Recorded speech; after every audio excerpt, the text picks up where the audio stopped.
A popular method for getting lean and staying sharp is to wake up and skip breakfast entirely. The core argument is simple. Condensing your eating window allows you to effortlessly consume fewer calories. Proponents cite immediate mental clarity in the morning, zero time wasted deciding what to eat, and sustained fat loss throughout the day. This approach treats human biology as a straightforward math problem: calories in versus calories out. The specific time you consume those calories is assumed to be irrelevant. However, analyzing decades of global medical data reveals a direct contradiction to this idea. Systematic reviews consistently show that adults who routinely skip their morning meal have a significantly higher risk of developing type 2 diabetes and cardiovascular disease. In children and adolescents, the correlation is even clearer. Skipping breakfast strongly predicts childhood obesity. If omitting a meal reliably creates a caloric deficit, global populations should be getting leaner and metabolically healthier. Instead, the metrics show the exact opposite.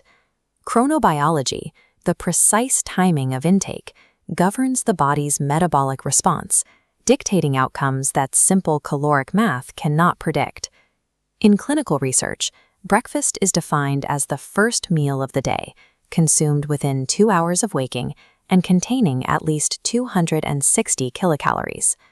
Recent systematic reviews analyzed the meal habits of over 286,000 pediatric subjects across 33 countries. Across these diverse cohorts, skipping this morning meal is associated with being overweight or obese in 94.7%, with macro-level data overwhelmingly flagging this behavior as a primary marker for systemic metabolic disease. We cannot classify skipping breakfast as a universally safe fasting tool. This diagram shows the peripheral mechanism of appetite regulation. When consuming food in the morning, the gastrointestinal tract sends appetite-inhibiting hormones to the brain. Skipping breakfast blunts these signals. At the same time, the tract continues releasing ghrelin, an uninterrupted signal driving energy demand. Clinical studies show that without a morning meal, ghrelin levels remain unsuppressed, creating an immediate biological deficit that the brain recognizes as starvation. Even if a person does not subjectively feel hungry, their endocrine system is reacting to the missing calories. The empty morning forces the endocrine system into an active or exigenic, or appetite-stimulating state. This primes the body for disproportionate hunger and systemic appetite dysregulation later in the day. This dysregulation leads directly into a phenomenon known as the second meal effect. A person might assume that a standard lunch of 600 calories will process exactly the same way in their body, regardless of whether they ate earlier in the morning. This chart shows blood glucose responding to that identical lunch. Following a fed morning, the curve remains smooth, but eating after skipping breakfast causes a significantly higher, erratic spike in glucose and insulin. This amplified response impairs normal muscle glycogen storage.